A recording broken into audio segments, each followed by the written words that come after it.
Welcome everybody to this chat. This is our last chat of lockdown 2, the last one. Boo! I know. We have got one more meeting though, which is going to be a really exciting one, where we'll do a full Pilates session. So that's going to be quite cool. So I'm going to look forward to doing that and hurting myself again. The yoga one was particularly uncomfortable.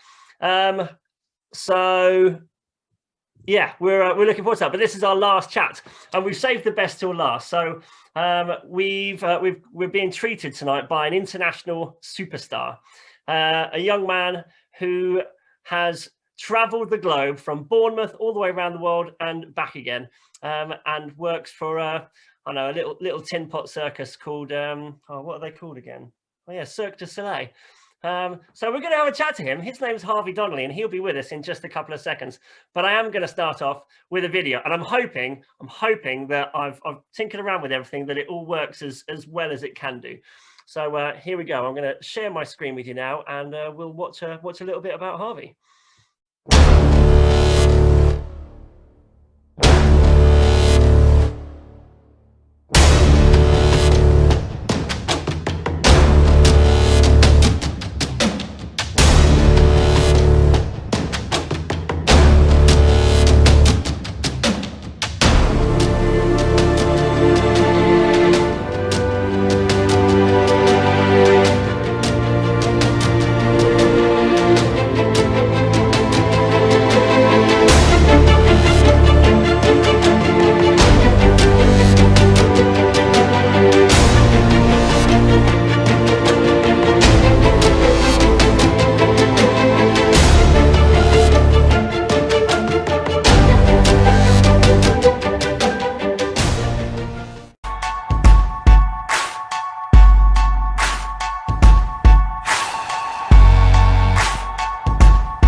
From a magazine, been looking for the answers ever since we were 17. You know the truth can be a weapon to fight this world of ill intentions. A new answer to the same question: how many times will you learn the same lesson? I think they got it all wrong. We just gotta hold on.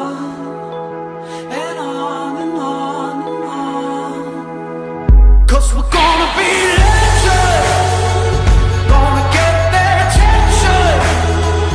What we're doing here ain't just scary, it's about to be legendary.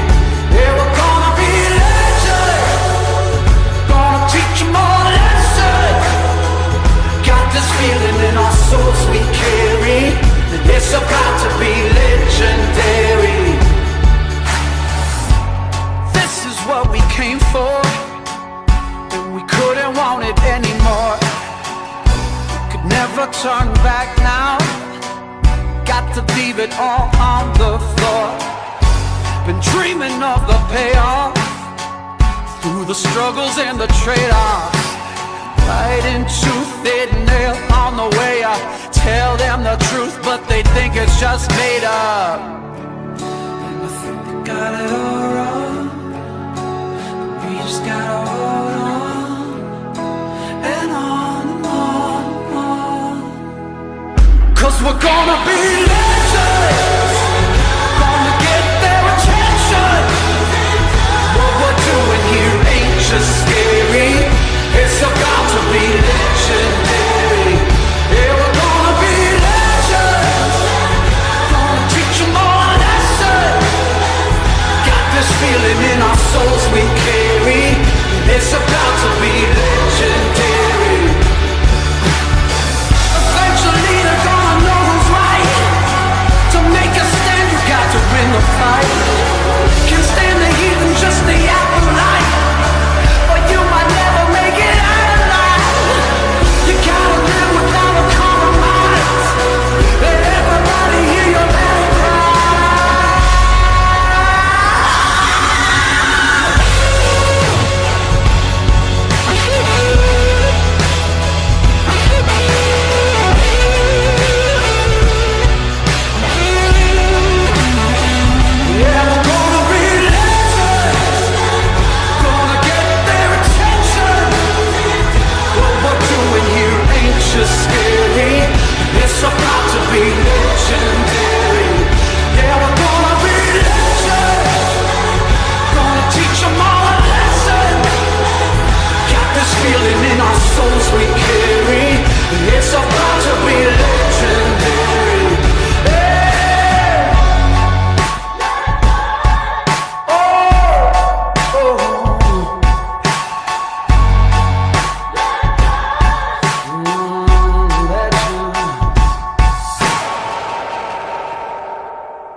Wow. Well, I don't know about you, but I mean, I've watched that video a few times and I'm inspired by it. So yeah, just in case anyone was in any doubt as to who we are talking to this evening, it gives me really great pleasure to extend a warm welcome to this young man. He's an top end national level trampolinist in Great Britain. He was part of the British Gymnastics competition program. He's a qualified trampoline coach and is a seasoned veteran as an acrobat and artist with the world famous Cirque du Soleil. Ladies and gentlemen, Harvey Donnelly. Harvey, you can turn your camera on now, my friend. Hiya, mate. Hey, there he is. There he is. Welcome to this chat, my friend. Welcome to this chat. It's a really great pleasure to have you. Just a couple of little things for everybody here. Same as our other meetings. If anyone's got any questions that you want to put to Harvey throughout the course of this meeting, then stick them in the chat box, and we'll put them to Harvey, and he'll be able to give you the wisdom of his intellect. So yeah, we'll rock and roll with that. Harvey, so I mean that was a great video. Yes, that was absolutely wicked. Thank you, man. Thank you. I haven't sat through and watched that whole thing for a while, so it was I'd forgotten some things. It's amazing what you forget when you're actually doing it and you're in the moment. You're like, oh, I really did that. Oh, yeah, I did that as well. Yeah, I forgot how cool that was. Yeah, I'd forgotten that in that show reel there's the one where I put my hand down and then I did the trick over my shoulder. I thought I'd just messed up halfway through my video. Right. Well, we're here to talk about everything that you get up to. But before we get on to where you're at now in your life, obviously we've got to start at the beginning. That's always a good place to start. Yeah. So you grew up amidst the love of an amazingly vibrant and creative and artistic family down in Bournemouth, yeah. On the sunny sands of Bournemouth. Your mum was a dance teacher. I'm right in saying that? Yeah, so I do have a very theatrical family. My mum is a dancer and choreographer. She was in, for anyone that knows kind of musical theatre, there's still my favourite show. There's a show called Starlight Express, and my mum was the original train on that, one of the trains. My dad was an actor. I have 3 brothers, and they are all actors. So, and I was the only one that didn't really go to stage. And then suddenly I found myself on some of the biggest ones. One of them was that he starred in Atlantis, didn't he, with Mark Addy? Yeah, my brother was the if you've watched Atlantis, then my brother's the main character. He was Jason in Atlantis. I did watch the whole series. It was cool. I really enjoyed it. So how did you get into this sort of? You decided not to go down the stage school kind of road. How did you decide that sort of running around and flipping over your head was a good idea? I mean, where did that start? So the way the circus kind of came in, I mean, I've known Ollie for absolutely years. I've known him so long that I remember watching him compete. What you meant to say there was you were wowed by my competition. That was what you meant. I was wowed. You had quite the 1 in 3 ball out. Like I used to love it. So Ollie remembers me from when I was competing, trampolining. I had really one vision, one goal, kind of. It was the Olympics and to try out for the Olympic trials, and I was blinkered. And my brother came to me one night and said, Cirque du Soleil is going to collaborate with the Michael Jackson estate. It's going to be the biggest Cirque du Soleil show that they've ever put on. You're the only person I know that has a chance of being able to get into this. Do you think we could film some of your tricks and come in the gym and film you and just give it a try? So I said, yeah, let's go for it. So he came in and he filmed. We put a show reel together. We put it out there in the universe and we sent it to Cirque du Soleil. And I then let it go and didn't think anything of it. And a week later, Canada was on the phone, and then they offered me Michael Jackson, the Immortal World Tour. I remember in that moment being like, how do I say no? I just knew that saying no was not an option at this point. It was too much of a big opportunity. I've actually entitled this talk, as far as sort of publicising it within our club is concerned, From Gymnast to Jackson, with reference to the fact that your first show with Cirque du Soleil was the Michael Jackson Immortal World Tour. Yeah. Obviously, you got it. You were in that position by being really good at trampolining. I mean, what you said that your goals were set on, maybe competing in the Olympics. I mean, how do you suddenly go from this very singular route in a conventional discipline, a conventional gymnastics discipline like trampoline? How do you go from that route to actually, I want to be a bit more crazy? I mean, what was your, what was the impetus behind wanting to go down that road in the first place? I mean, not everybody wants to run away and join the circus. No, that's true. It's not for everyone. But I was an active child, and I remember being in play areas and stuff, and I looked at play areas as a kid and kind of saw them outside of the box. I was that kid that would go into a normal play area, and then the netting along the top of the roof, I'd climb like Spider-Man along that. So I would use play areas the way that they're probably not meant to be used. And so I would or I'd climb on the outside of the play area, which would scare the hell out of whoever owned the place. So then I saw trampolining, and I was like, this is a more adult play area. This can really bring me what I'm looking for. And then when I saw the circus, I was like, that's an even bigger adult play area. That's got some pieces of equipment that I really want to get my hands on. When I first saw a teeter board, but I saw the circus when I was 7, and I remember watching a guy fly through the air and be in a spotlight, and the audience went mad. And I just remember going, whatever that is, it's spot on for me. Like, that is exactly my cup of tea. I didn't know that was an option, but I want to become that guy. So it was always in my head. And then when the opportunity came around when I was 19, I jumped on it, and I didn't really look back. What was the trampoline club that you trained with? So I trained at Renaissance from the age of about 11. I spent a bit of time at Olga too, and the last year or two I was at Olga. Yeah.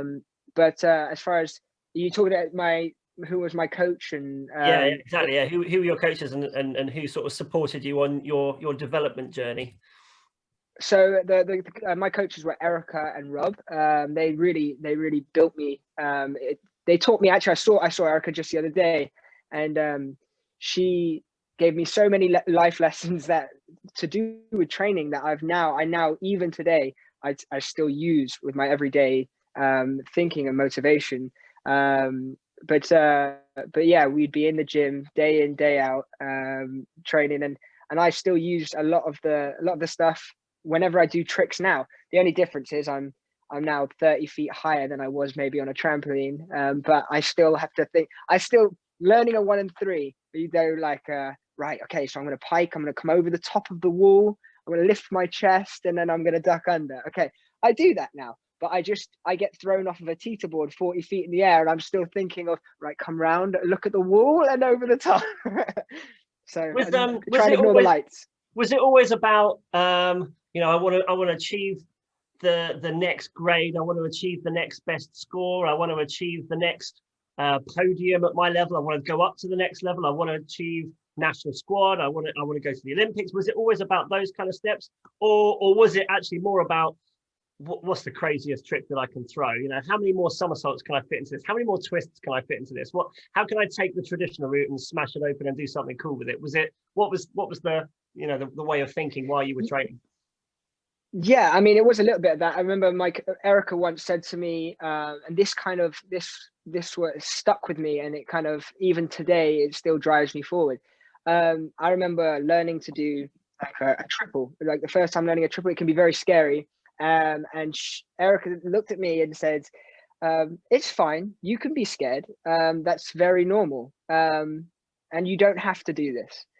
But if you don't do it, then you do have to accept that this was as far as you got. And this was as good as you were ever going to get. But you have to accept that. And I could never accept that. So the idea of accepting that scared me more than any trick I ever came up against. That stuck with me. Did you consider not going for those kinds of skills, or not taking that opportunity to be a failure? Is that how you saw it? 100%, because the thing is, if I knew that if I didn't do these tricks, it was not down to the fact that I was not able to, or wasn't, my ability wouldn't back it. I knew by my ability I was capable of doing all these tricks. It would have only been fear that had crippled me, and I refused to lose to fear. I remember when it was on the competition, Florida national competition, and you were having a very heated discussion with your coaches, Rob and Erica Thorne, and you were like, I want to do it, and they were like, Harvey, now's not the time, and you were like, but I want to do it, and I was just flapping my ears in your general direction, trying to work out what you were talking about, and you wanted to do a half-in addy out, and you were like, let me do it, I can do it, let me go for it. And they were determined to try and stop you from throwing this crazy move. Did you ever land a half-in addy out? You know what? If it was half an addy, I can't remember which one they let me do. It was, I gave them an ultimatum, whatever the word is. I said to them that I either wanted to do a half an addy out or a full in randy out. And they said both are not a great idea. I think you're going to screw both of them into the trampoline. I think eventually they let me do the full in randy out, and their argument was, you've never landed it, which is a pretty solid argument. And my argument was, I think today is the day I will. But thankfully I did listen to them, but it was a very heated conversations a lot of the time, because I was very driven and very motivated, but I'm glad I had them to keep my feet on the ground when I wanted to do crazy tricks. For the benefit of the tape and everyone watching, a half-in addy out is a quadruple twisting double back somersault, and a full in randy out is a 3.5 twisting double front somersault. I think I got all that right. Yeah. Yeah. So yeah, it goes Barani, it goes Rudy, then it goes Randy, and then Addy, right? Yeah, correct. Yeah. But I mean, a ridiculous skill. Whichever way you look at it, whether you see it in the circus or whether you see it in a competition floor, you're like, oh, that was cool. No, it was always fun. People ask how you do that trick. You leave the trampoline, you start spinning, and then you continue to spin until you hit the floor. And hope that there's some feet in there somewhere. You hope that the floor doesn't hit you before you're done spinning. Yeah. So amidst all this training and this craziness, and this is still before your opportunity with the circus, you started going down the coaching road, and you were attending trampoline coaching courses, and that was great. And you were operating as a coach within your club. I mean, how did you find that role? Because a coaching role is very different to an acrobat performer kind of role. Absolutely. I lived in the gym anyway. I lived under Eric and Rob's rule of whatever they said when. So I was kind of like most trampolinists and gymnasts. I was very addicted to the gym. So it just made sense that, hey, if I work here, I can spend more time here. And Erica really reached to me to say, I want you to start coaching. It was more of a sense of, I need you to see things from a different point of view, a different perspective. And I think that it will benefit you competitively, and it'll benefit you as a trampolinist. And that was so true, because at the time I could only see things from one side of the fence. I couldn't see her point of view. So she got me into coaching. I started getting my grades and getting my qualifications. And I'll never forget this one session where she said, I'm going to give you my private session. I want you to take this private session. I think that, and I want you to think outside of the box. And I was like, okay, that's a bit odd, but sure. I took this private session with this girl, and she was blind. And I suddenly was in a situation where the normal coaching techniques, the normal things I would say were out the window. Like, keep your eyes on the cross, focus on the middle. Like you have to think outside of the box. You have to start, putting yourself in their shoes and going, okay, well, what can we work with? How can we make this happen? It was inspirational, because I felt bad, but this girl didn't at all. she just loved to be there. She just loved holding my hands and being on the trampoline and giving it a go. And I remember really that changed my mindset from that day. And there was so many lessons like that continuing forward as coaching, and it's something I grew to love. So, and you alluded to it just now, then your path changed. You know, you were setting yourself up really nicely for this, you know, this wonderful, illustrious career in trampolining, you know, as a performer, as a coach, maybe as a member of the British team. You know, you were lining the building blocks up for this career within British Gymnastics. And then this sliding doors moment happened, you know, and these two very clear and divergent paths lay in front of you. You've got trampolining over here, and you have this amazing but completely unknown circus opportunity in front of you. I mean, what you described that, you know, you got the call from Canada, and they went, yep, hop on a plane, young man, we're ready for you. What made you get on that plane? What made you leave the security of what you had, you know, been working towards for years to then go and explore something that was completely unknown? It was, I mean, I actually remember, I could tell you it was November the 11th that I got that phone call. I had just finished training. So I had narrowly missed the World Championship trials a few months before. And that day was the day that all my training partners were going to go on to, we're going to go to Russia. And so I had just finished training. They had all just jumped onto the buses to head to Russia, and I was feeling especially down. This was a week earlier. I had sent the video to Cirque, and then I got home. I remember thinking, please give me something, give me a sign. Like, I'm trying as hard as I can here, and it's not working, and I don't know what to do. And I opened my emails, and I saw this email it said Cirque du Soleil, it said, can we call you now? And then I was like, and then second email, we're gonna call you right now. And as I read that, the phone went, and I remember looking at the phone like, is this real? Like, picked it up, and they're like, hello Harvey, this is this is Cirque du Soleil from Montreal. I was like, as if. Yeah, you're like, shut up. No, it's not. Yeah, I was like, this is Dan from down the road. I know it. So no, and then so I spoke to them, and they kind of just said everything that I said. I said, would you be interested in a world tour with Cirque du Soleil? I immediately said, I mean, maybe, yeah. I mean, when's the audition? Because I'd heard previously how difficult this is to get the company, and what a whole route you have to go down. And they said, there is no audition. We're going to take you right on the back of your video.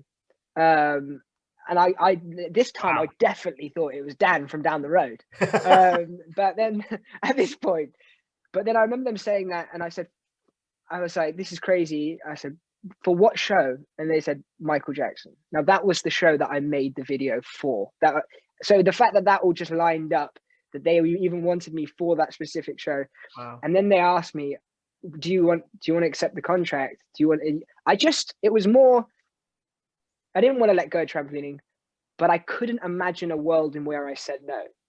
Yeah. I just couldn't picture it. I didn't want to say goodbye to trampolining, but I couldn't envision saying no to this. So I said, well, if you can't envision saying no, then you have to say yes. So I said yes, and I figured out the rest of it as I went. But it was, my life turned around in 5 minutes. And then wow, I hit the ground running. So for those of you who don't know anything about Cirque du Soleil, and Harvey, you're going to have to fact check me here. They're quite possibly the foremost circus in the world. They were originally founded in 1984 in Quebec, and were originally known, and I hope I get my French pronunciation correct here, Les Échassiers de Baie-Saint-Paul, or in English, the Stilt Walkers of Baie-Saint-Paul, which is a town in France. And it was a small troupe of 20 performers, and it was founded by, or co-founded by, a lovely chap called Guy Laliberté, who is still involved with Cirque du Soleil. He's like the head honcho of the whole kit and caboodle. And this small group of performers, they wowed the crowds with their amazing show of acrobatics and circus showmanship that they put on. And they had this amazing vision of it being completely animal free, and being really dynamic and creative, and just a beautiful vision, rather than just doing, you know, cool, crazy circus stuff. Guy rebranded the troupe as Cirque du Soleil, and you know, that was it. The world looked on as the Cirque monster conquered the world. You know, 40 years later, they got this massive international training headquarters in Montreal. They've conquered every continent on the globe with both touring shows and permanent shows. And they push the boundaries every day on what a modern circus should look like. You know, and they pull together the biggest, the best, and the brightest creative teams, the best artists, the best acrobats, the best designers, you name it. They all want to come and work for Cirque du Soleil. I mean, it's just amazing to watch it. And I've seen several Cirque shows, and I come away from it just absolutely pumped. Did I get all that right, Harvey? You did. There was only a few little things, but yeah, pretty much. Guy he's not really involved now. He sold the company, I think it was a few years ago, to some investors. But I mean, me personally, I mean, I know Guy. I've talked to him a few times. The spirit of Cirque du Soleil lives within that man. He is Cirque du Soleil, and he had this idea 35, 40 years ago, where it was, I'm going to start up a circus with no animals, just with people. And it was back then it was a crazy idea. But he had, just like you said, a few people, a few little, like those 10, 20 guys, and he was performing. The guy that taught me teeterboard, a guy called Andre, he's a legend. He's one of the coaches, performed on stage with Guy. So when Guy was owning the company and one of the performers still in the show, breathing fire and juggling and still walking, Guy was there. And then in 35 years, it bloomed into the biggest circus in the world. And Guy definitely lives his best life now. He's a few pennies in his pocket now. But he's a really lovely guy. And yeah, what Cirque grew into, I will say that one of the memories that I will never forget is I remember watching a Cirque du Soleil show as an audience, as a child, and being wowed, and it was like a whole different world, and I couldn't imagine how it must feel to be in it. Fast forward 10, 15 years, I'm then in Vegas, and then I'm put into Mystère, and that was a surreal stage with smoke, and the stage is going down, and there's creatures. And I'm now one of the performers. I'm in the show. I've got makeup on. I'm in the costume. I'm supposed to be in on the secret.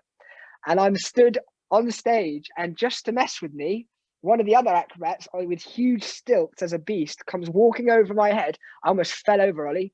I was terrified. I didn't know where he came from. I didn't know what world he had come from. I didn't know what was going on. My mouth dropped open. And then I realized I probably should hold it together. I'm on stage and I'm in the show. So I couldn't, but I think someone in the front row could see that I jumped out of my skin. But that kind of answered the question for me. The magic never dies, even whether you're in the show or out of the show. So you got this crazy phone call from your mate Dave down the road that invited you to come in and be as part of the Michael Jackson World Tour. You hopped on a plane over to Montreal. And you started training because every acrobat and every show starts at the headquarters in Montreal. Can you just describe what that period of time was like, from the moment you walked through their front door and went, "Hi, I'm Harvey, here to throw myself around.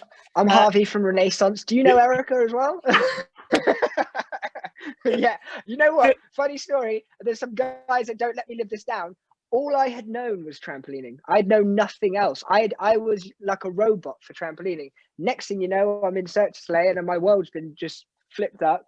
I turned up to Montreal at the headquarters with 12 leotards, Ollie, because I didn't know what we train in. That sounds very forward thinking. I'm very well done. I didn't know whether to round of applause. I didn't know whether I should bring my whites as well. So I turned up with leotards, and one day one of the acrobats spotted them and was like, "What's that?" And I went, "Nothing." And they were like, "Let me see it." They showed you brought your leotards, didn't you?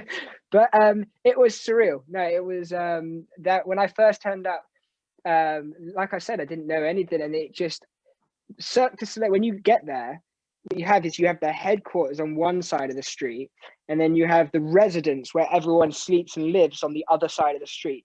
You're in a bubble, and you are just in a creative circus bubble to create. You live it, you sleep it, because you're living with the artists, you're living with acrobats, you're working with them every day from 9 in the morning till 9 at night. It's the creation of this whole world, and it's amazing. But one of the weird things is living in, so I went, not only did I get this new job that was about to take me around the world, where I'm now working from 9 till 9 with a load of foreign people, but I'm also learning to live by myself as well. So I had to learn to cook and clean up and this and that. I know that sounds dreadful that I was learning that at 19, but I was.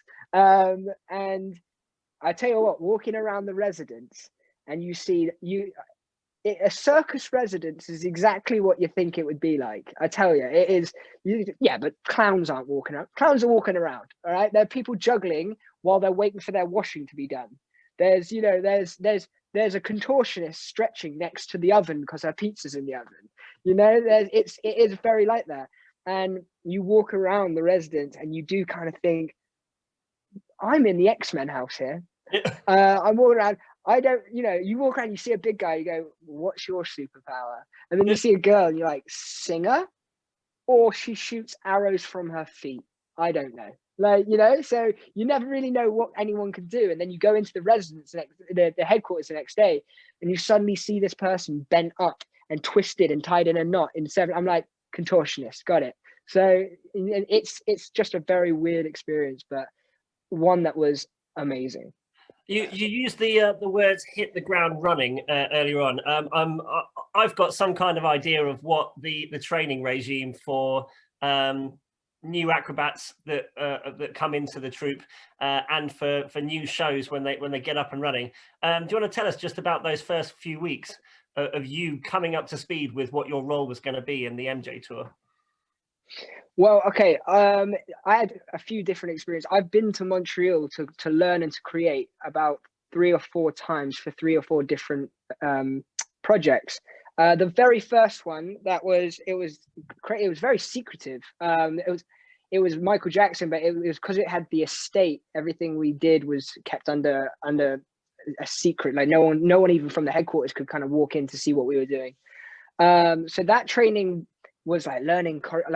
I remember a few times I checked myself. I was like, a few months ago, I was trying to work out whether I was going to do a full in Addy or a full in Randy at the end of my vol. Now I'm learning to moonwalk. So I mean, my life has changed quite dramatically. But then, so that was a lot of fun. I do remember being very tired because creation is a long hours, 9 in the morning till 9 at night. So there were times you got 15-minute break. I could go in the corner and have a deep sleep in 15 minutes, and they would wake me up to go, right, we're back on stage. But what was super strange about that is I thought, because I was in this bubble, I thought the rest of the world didn't know what we were doing. No one knew. It was so secretive. I didn't know what a big hype it was. And I swear down, this is not a crazy dream I had. I spent 6 months in this bubble doing this. And when I came home to Bournemouth from Montreal, I went out with some friends to just catch up. And one of the nightclubs in my town was throwing a album release party for Michael Jackson, The Immortal World Tour. I went into this club and there were photos of what we had been working on, like the tree, but I mean, they were all cartoons, but there was like an image of a tree with 6 acrobats on. And I'm like, I'm that one. Like, I'm that guy on the tree. And then there was pictures of the moonwalk. I'm like, I'm the guy that's struggling to learn that, And is that when you go up to the bouncer and you go, just can you let me in because I'm that guy, and the bouncer's like, I didn't to the back of the queue. Yeah, of course you are. I'm in the show. Yeah, and so's Dave. No, I said I didn't say anything, but I think as we were leaving, one of my friends kind of said something to one of the people doing the music, but no, that was crazy. But going back as far as how intense is the training and stuff, going back to do another creation, another formation. A formation is intense. A formation means that 8 to 10 guys, for example, for teeterboard, are hired by Cirque du Soleil. You're brought in, you've got a teeterboard. You guys are going to be training for the next 3 months intensively. None of you have jobs. none of you have a solid contract. Whoever it ends up at the end of this 3 months on top doing the best stuff gets the jobs. So it's like a 3-month audition, and we're all pushing each other to go who can go further. Not everyone makes it. Like, some people crash down. It's a dangerous thing. But I remember we trained 3 hours every day. No, sorry, two or three times a day, taking that pounding on the body. And every evening I'd go to the physio area, the gym, and I'd climb into a bucket of ice, and I'd just sit in the ice. And then the Russians would all come in and sit in their buckets of ice. And then you wake up the next day, same thing. So that's an intense process. Wow. I mean, you've been involved in lots of shows now. So obviously the first one was the Michael Jackson, The Immortal World Tour. You mentioned Mystère just now. Amaluna, another show you've been in, Corteo, and finally the most recent one that you've been in has been Paramore. All different roles, a different character, different apparatus. What was the best show out of the ones that you've been in? What was the best show that you've been in, and why?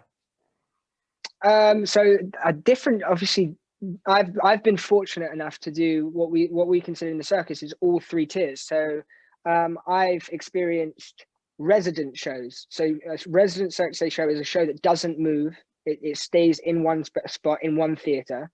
I've done arena touring. So that's and arena touring is very fast. That's 1 or 2 cities per week on tour buses, on private planes, to go really quick. And that was fast. And then I've done tent touring. So that's what you typically think of as a circus tent set up, and you go for 6 to 8 weeks in a certain city. All different experiences. Me, I'm always going to have a mad love for Michael Jackson. It was my first one, and it's such a crazy experience and such an amazing time in my life. But as far as I think the quality and the artistry of the show, the one that I looked at as a piece of art, it was Corteo. Corteo was really, it was like seeing a piece of a painting come to life.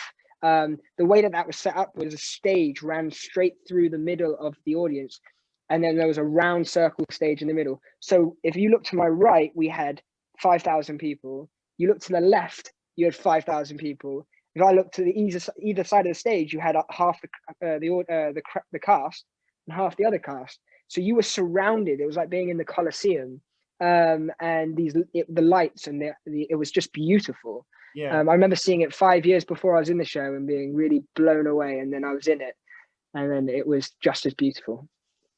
Oh, wow. Thank you for that. That was great. Elliot has asked a really good question while we're on the subject of different types of performances and going around different places. Have you ever performed in the Royal Albert Hall? That was from that's a sore point. No, so the Royal Albert Hall. Oh, it's a sore point. Oh dear. There's a story here. No, it's the only one that I've always wanted to. I've performed in Madison Square Garden and the O2 and stuff, but I've always wanted the Royal Albert Hall is beautiful. And I was in Amaluna actually a few months before it went to the Royal Albert Hall. I was there temporarily replacing another acrobat, and he got better, and then I was cast to the side, and then they went to the Royal Albert Hall, and I was like, oh man. So, but I have seen many Cirque shows in there, and it is stunning. But no, I haven't. but it's on the bucket list. It is. There's always time. Brilliant. Going back to the video that of your show reel, it was really cool to see all the different things that you do, and obviously that's the whole point of a show reel, is for you to showcase your skills and your talents in lots of different areas, so that the show creators can look at the artists and what their skill set is and go, yeah, this person would be great and this person would be great, and we can mold this person into this particular role. So lots of different things to pick from, but you focused around 2 different pieces, and that's what you're currently working on at the moment. So teeterboard and roue seer, or seer wheel. Yeah. Can you just explain what they both are, and what your role is within those pieces of apparatus? So predominantly my number 1 act is actually teeterboard. So that it's the closer thing to trampolining, which is what I'm originally trained in. Teeterboard is essentially extreme seesaw. So it's like a long plank of wood, like a diving board. And then as one guy, it's originally Korean, as a guy hits the end, it sends you up in the air. You have to jump early and you flip through the air and hopefully land back on the same spot, sending the other guy 20, 30 feet in the air and then flip. That's and we also do ones where guys jump off the board and hits the end and sends you even higher if two people hit the board. And then landing on a dismount mat. Now, Rusir is a metal, what looks like a metal hula hoop, and you stand inside it and you become a human coin, and you just spin and you do different tricks, and it's just using gravity to assist a dance, you know. So, yeah. Cool. So, what's the difference between being an amazing competitive athlete and obviously in your case trampolining? So what's the difference between fulfilling that role and being an artistic and creative acrobat artist within a Cirque show? How does your skill set change depending upon those two roles?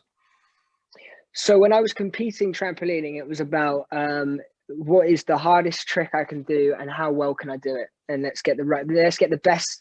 You know, there's a science to it. You know, I remember watching so many videos and coaching things and stuff like, okay, we should come into the trampoline like this, and you need to lift your arms here, and you need everything so to a T about points and winning. Now circus is not. Circus is that we're not. They say to you when you get into the circus, we don't need you to be the best gymnast. We need you to be the best artist. Now, a typical circus mentality as far as learning tricks and what tricks you're going to do in the show is what I'm looking for is I'm looking for the least dangerous trick that looks the most dangerous and will get the biggest wow factor from the audience. So for example, if I wanted to turn to my team and say, I'm going to do a half an addy, they would say no, because Erica told us you're not allowed to do that. No. If I was going to do a half an addy, there would be no point. There would be no point me doing that because it's so difficult and the audience will not understand it.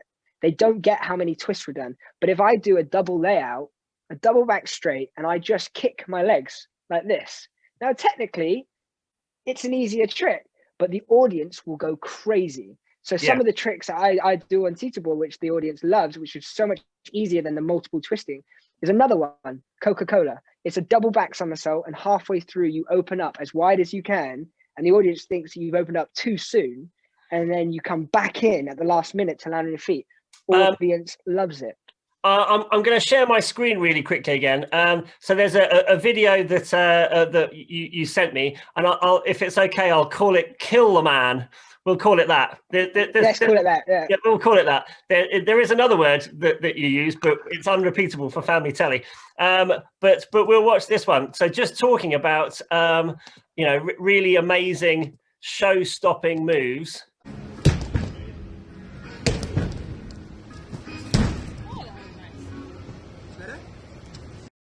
I don't know about you, everybody, but I'm not up for trying that.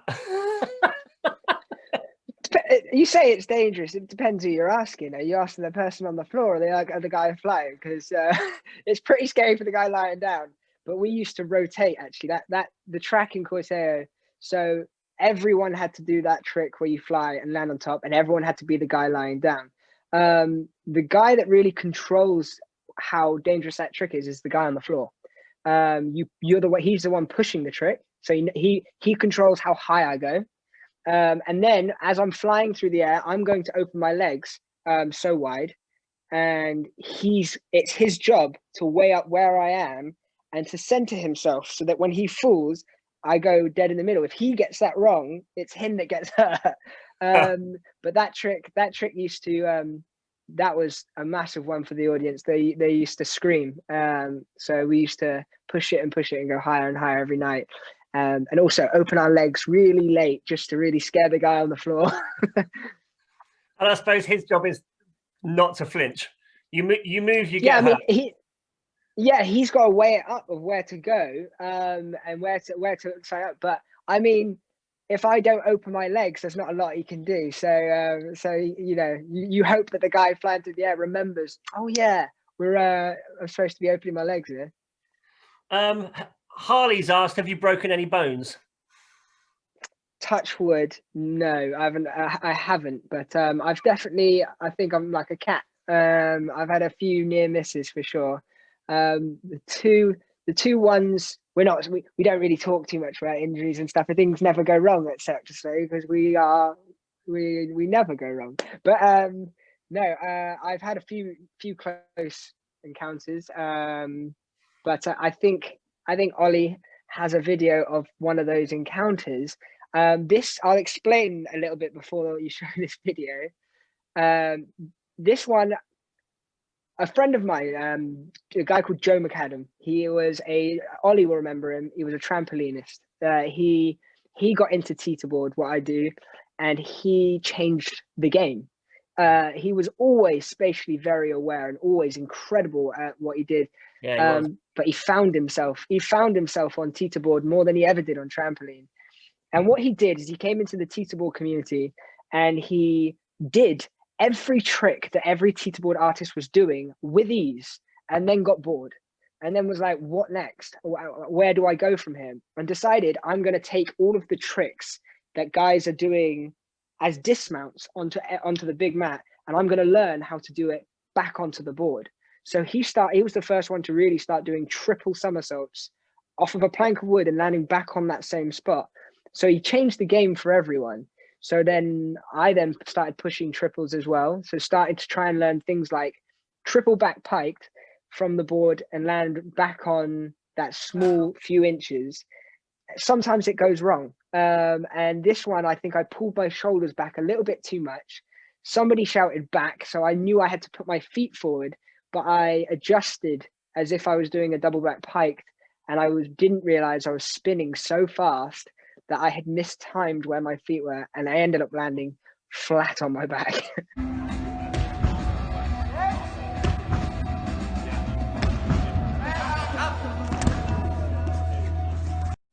No, that was enough. Oh, how did that make you feel? That stirred up your breakfast, right? Yeah, that one did feel a little bit like a truck at me, but I told you earlier, I got back up within about 3 minutes and knew that I was like, right, well, get back on the horse.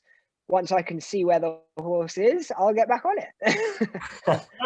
I mean, the work that you guys do, I mean, it's because you are pushing the boundaries. I mean, you talked about during the creation and during the training of any show or any piece of apparatus, there's this group of you that are competing for this spot and you're pushing each other constantly. So the way in which you're pushing the boat out and trying to reach for bigger and greater heights within your discipline, the risk of injury is, I mean, it must be massive. And I don't want to linger on this for too long, but there have been 4 deaths within Cirque du Soleil, 3 of them being acrobats in the whole 40 years of the circus. But it is dangerous. What do you, as the performer, or you the performing troupe, how do you guys work with each other, and how does the machine of Cirque, so all of the show's producers and the creative directors and the technical directors and all of the stage hands and the people who are doing all of the flying and the rigging, all that kind of stuff, how do you guys all work together to try and create this environment that encourages you guys to be pushing the boundaries all the time, but tries to maintain as high a level of safety as is possible? So yeah, I mean, there is always going to be that danger aspect. There's no way we can escape that, no matter how much safety we take into consideration. And really, honestly, Cirque du Soleil, they look at every aspect to make it as safe as possible. There's so many procedures to go through before we don't just walk in a room and go, let's send this Russian 50 feet through the air. We've calculated everything to be as safe as possible. However, there is always that chance of human error. And when we move, like as a troupe, when we go from one city to the next, people say, how many people are in the cast? 50. But that's not how big the troupe is that move. There's you say, how big is the team? 100. So that for every artist you see on stage, there's another 50 guys off stage who are there doing rigging, makeup, catering to management to physios to masseuses to there's a whole team. So though we work on a lot of choreography on stage to make sure that everything that we do is well thought out, and there's almost a choreographed dance on stage, that same dance is happening off stage to make sure that we're safe and to make sure that everything is how it should be. And there's a company manager watching the show at the front, and he is the full conductor, and he can stop the show at any moment. If we feel in danger or we feel like something's not right, we have signals, and as soon as one of us show that signal, I've had to do it once on stage before, and you literally, the all-seeing eye will watch and see this signal, and the show stops immediately. What's the signal? Oh, I can't show you that. That's a circus secret. I'm kidding.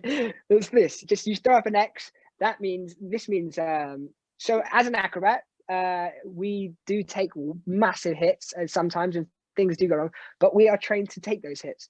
So, and as management, they are not trained to take those hits, so they don't know necessarily if we're ever okay. And if you're watching and you see a big smash, you don't know, are they okay? So the signal we give when we're okay is this. We put a fist on the side of our head like that. That just lets the all-seeing eye know we're good, don't stop the show, we're going to keep going.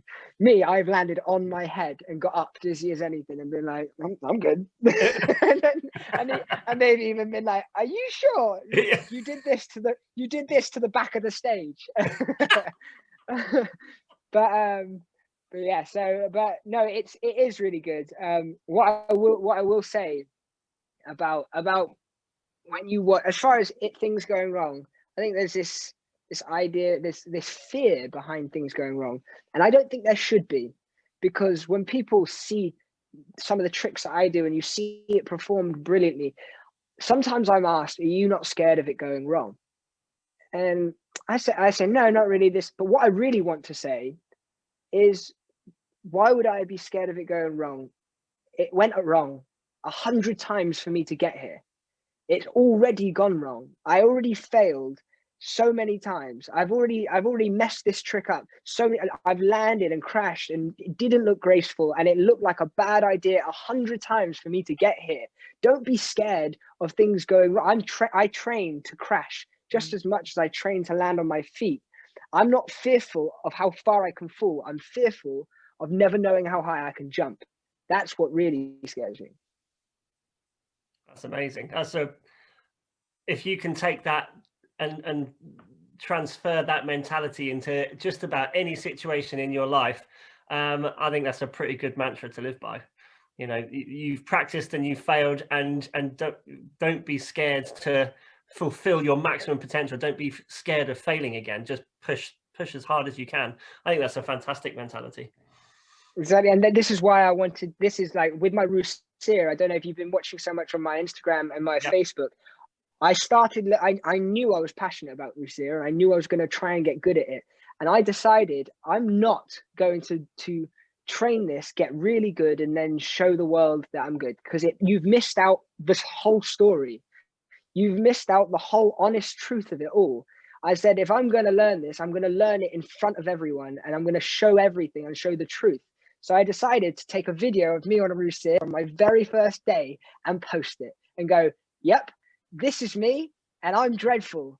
Look at that. And then 3 weeks later, I posted another video and said, not as dreadful, but still pretty bad. And then I carried on posting because I wanted to show. And even now today, I train Rousseau. I've created a new act that I'm gonna be posting in the next week or two. It's called The Devil's Rebel. So check out Instagram. But all of my training leading up to it, you see in all my videos, I show videos of me falling and crashing. I show videos of me not falling and making a trick and making it look easy. I show a mixture of both, because I believe that that's what people need to see. It's not easy first time. You need to crash. And it's not, are you strong enough to do a trick right? Are you strong enough to get it wrong? Are you strong enough to crash and fail and keep going? That's what you really need to ask yourself. I think that's an excellent question to ask yourself. Wow. I want to discuss. I recognise we just dipped over 7 o'clock, so I'll keep the rest of my questions short. well, we've got to discuss COVID. You know, obviously we're coming to the end of lockdown 2 here in the UK, and I mean, COVID-19 has ripped the entertainment industry to pieces, and Cirque du Soleil absolutely hasn't, you know, gone unscathed in this. Closing down 44 of their, well, every single one of their shows, 44 shows, both permanent and touring shows, laying off or furloughing 4,700 acrobats and technical staff. You know, that's 95% of its entire workforce. I mean, this has just ripped the circus to pieces. What are Cirque du Soleil ever going to be able to rebuild their circus tent? You know, what's going to happen as far as that's concerned, and what's going to happen with your future in Cirque? Yeah, I definitely think it will come back. When is a question. I mean, the short answer is that the pandemic is definitely it's devastated our industry. You know, I mean, that's just period. I'm not just talking about like the bigger picture, like the venues and the theaters. They've had to close, and maybe they've had to close for the last time. The smaller unseen effects by the pandemic are what that's done to the individual artist. Like, so many of my friends have had to pack it in, and you know, they've spent their lifetime to this industry that they're passionate about, and the industry, it's, you know, I was very fortunate to be able to call myself a working artist when all of this, even before the pandemic, it was difficult, but lives have definitely been turned upside down by this. But it's not all doom and gloom. Like, I think a lot of my friends, for sure, and a lot of artists are sharing their art through social media and doing live Zooms, and I do a live workout, and they're pushing through, and they're pushing to survive.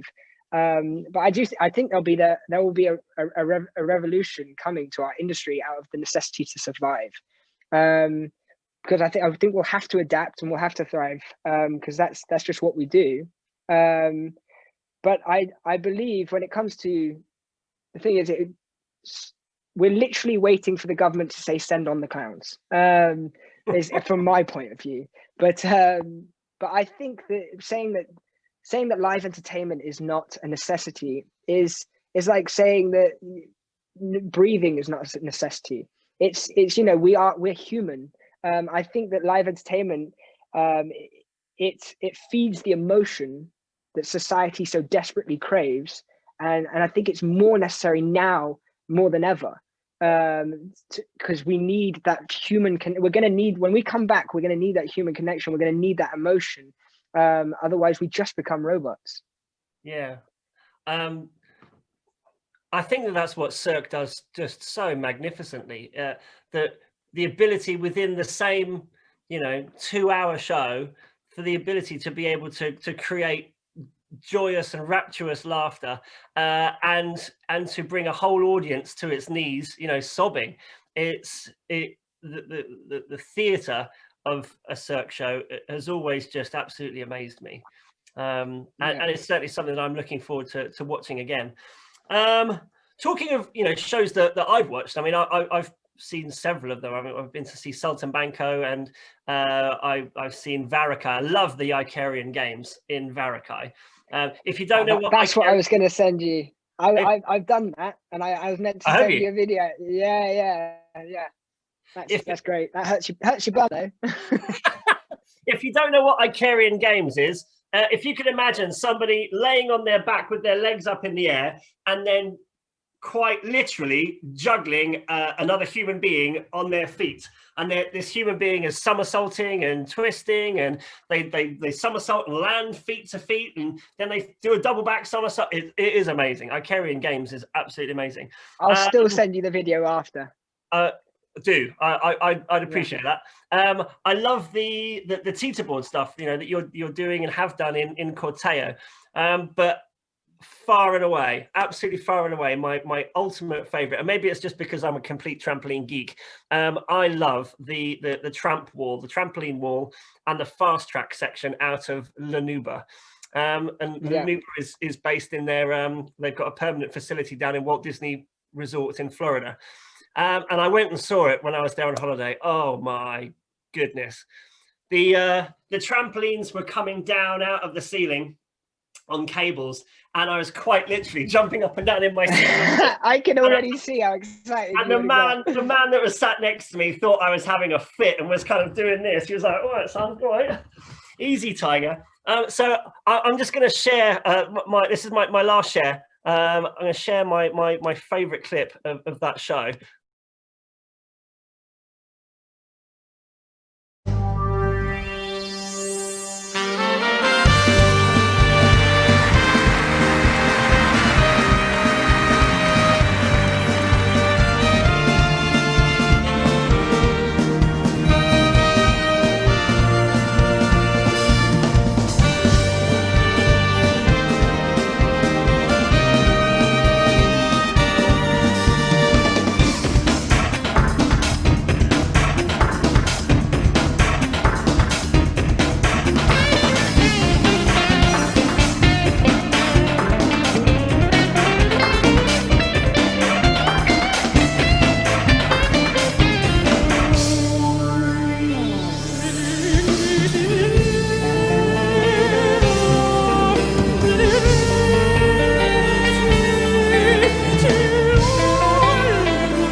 I tell you what, right now the hairs on the back of my hand they're bristling, because that show just absolutely does it for me. As a trampolinist, do you do you have a hankering about doing an act like that? I mean, can you just kind of walk into Guy's office one day and just go, "Sup, Guy? I'm going to be doing a tramp wall next. Just sign me up. Thanks very much." Can you dictate what act you do based upon your skill set, or are you picked? You know, do the creative teams just hand pick people from however they see fit? I mean, how does that work? So, I mean, I think if anyone walked into Guy's office and went, "Sup, Guy," I think I'd get kicked out pretty quick. And I know him, and he'd still kick me out. But no, the way it works is that, obviously, for example, you got to think gymnastics wise, trampoline wise. Okay, if you just use your brain and watch a circus discipline, and then think to yourself, logically, you can work it out.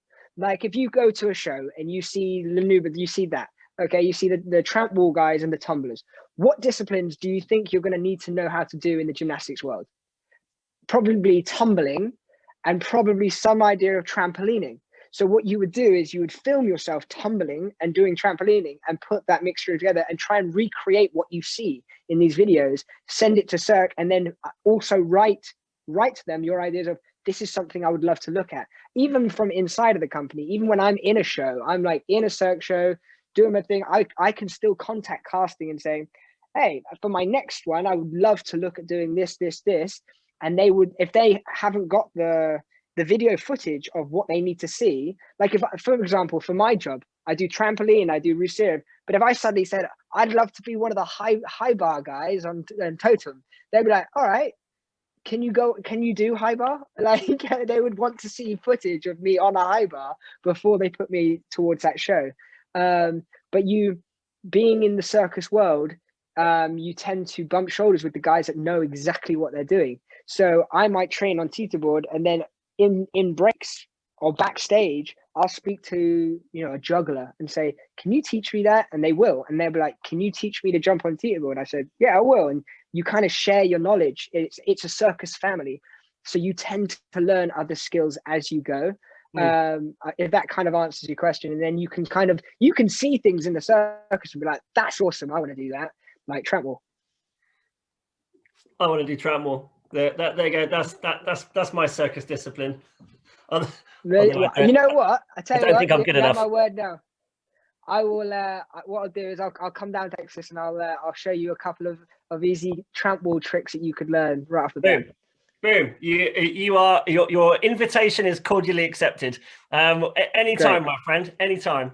We'll make that happen. That'd be super cool. Right, I'm just about come to the end. I've only got one more question. We'll put Ben and Tash's question. Actually, guys, you can ask him yourself. Unmute yourselves. You can ask. I don't know what I've been asking him. You can do it. Yeah, it was just I was wondering if you had done any theatrical training before doing circus. Obviously, you did the gymnastics part, the trampolining, but if you'd done the performance side, any drama or acting at all?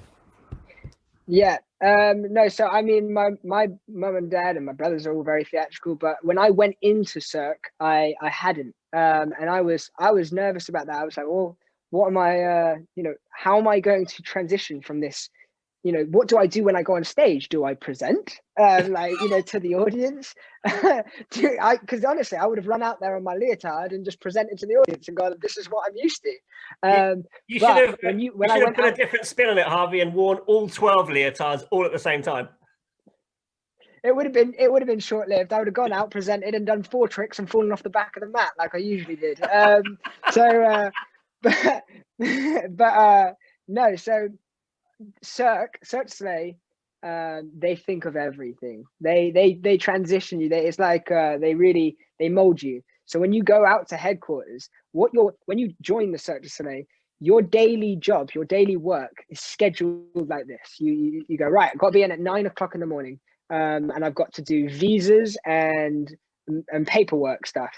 Then I've got to do training on tramp wall with Ollie Monroe. We're going to learn tramp wall for an hour, 2 hours. Then after that, you're going to get a break. You're going to eat something. Then after that, you've got a class called bouffon. Bouffon, I can't remember what, it's a French word for something, but what that class does is drama and acting. And you go in this room with this French Canadian guy he's there to pull you out of your shell.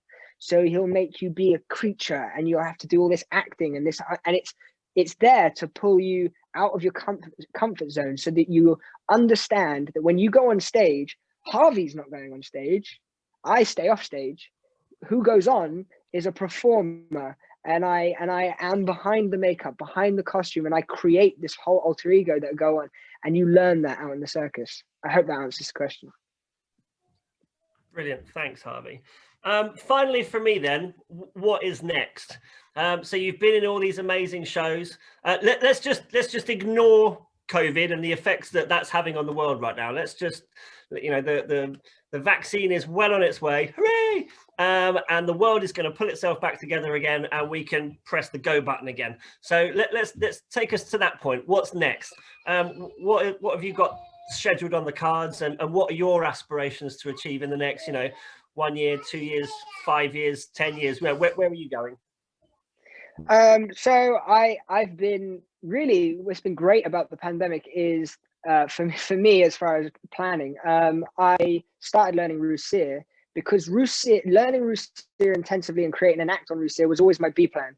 The pandemic made my A plan not an option. My B plan was the only option. So I've always wanted to train on Rusir, create an act that I felt passionate about, that's my creation that I've done, and then go and do gigs and do small events and more personal, but less kind of shows, kind of, all these different, make my own little tour and make my own idea. The reason I never got around to doing that was because if you've got an option between hustling and going small gigging, or a contract with Cirque du Soleil for a year, it's a no-brainer. You're always going to go for that year contract. That option got taken off the table. This is my only option. So I'm looking at that kind of stuff, but my mind, I'm 29 now. So my mind definitely is starting to work in a way of, what are you going to do when what are you going to do when you can't jump any higher? Like when you fit your final somersault in, when you've landed on your feet from the most somersaults you're going to do, are you going to consider yourself a failure then? For me, I'm now starting to challenge myself with other things. I'm going to start, I'm trying to tell myself, branch into something new. At the end of the day, I'll end it with this. At the end of the day, to be successful, I think it doesn't matter what level you get to in whatever discipline, in whatever career, whatever, it doesn't matter what you think you have to achieve to be successful. Success, plain and simple, if you wake up in the day, in the morning, and you're excited to do whatever you're about to do in your day, you can't wait to spend it with the people you're going to spend it with, and you enjoy what you do, then that is success. That's being successful. And that's what I'm really focusing on now. I'm thinking, okay, what, it doesn't matter what other people think is incredible or this, that, what do I enjoy to do? What's the most fun? What am I going to be happiest doing? And then when I figure that out, whatever direction that is, that's the direction I'm going next. So. Well, good luck in finding, and I mean that very sincerely. You know, good luck in finding that next chapter. But I have every confidence that you will. You know, you've not been slack in taking the opportunities that have been presented you. So I feel quite sure that whatever it is that you turn your attention to, you will be eminently successful at. So well done, young man. Before we go, does anyone have any final questions for Harvey? But we'll call it a day at that point, unless anyone's got anything that they'd like to say. If you are thinking about a question, then stick it in the chat window. But while we do that, if you can turn your cameras on for me, I'm going to do my thumbs up screenshot for everyone. That would be marvelous. Yeah, Lily's just doing her hair. Lovely. I'm going to get rid of that and get rid of that. Izzy, oh, Ella's nice. Excuse me. Ella. Well done. Oh, there he is. Ollie. Who's saying Ollie? I'm Harley. Your camera is not on, dear boy. Oh, it's just because I'm eating lunch. Lunch? Supper. It's 7, mate. Supper. I was just wondering, what is Harvey's Instagram? Harvey? My Instagram is Harvey Donnelly. It's just my full name. So yeah, Cool. if you go on that. Donnelly, Donnelly. Amazing. Harley, are you going to turn your camera on? Just finish your mouthful, turn your camera on, then we can get a thumbs up and you can turn it off again. There we go. There we go. Look at that. Right. We're going to give a thumbs up. Ready? In 3, 2, 1. Hang on. Right. We'll see if that works. We're going to do that.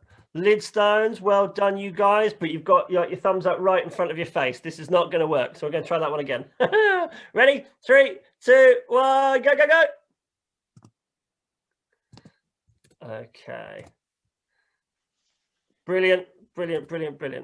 Okay. And for you guys, I will I'll make a trip down to Axel and I will come once the gyms are all reopened and everything, and I'm sure me and Ollie will be getting up to some very creative things, and we'll set the tramp wall up and you'll come in, you'll probably see Ollie flying through the air trying it first. So screaming. That's usually what happens, to be fair. Wonderful. Ladies and gentlemen, unmute yourselves, everyone, and we'll just give Harvey a massive round of applause because that was a great interview. I really enjoyed it. Thank you. Thank you for joining us tonight, young man. Young man. 29 years old. Not that young. Young man. That's more a sign of my age than anything else, my friend. But thank you very much for joining us. Thank you, Ollie. Good luck with everything you do, and we will enjoy watching you in the next Cirque show very soon. I'm in the Albert Hall. Yeah, that's the challenge. Absolutely, yeah. Take it steady. Right, bye everyone. See you soon. Bye.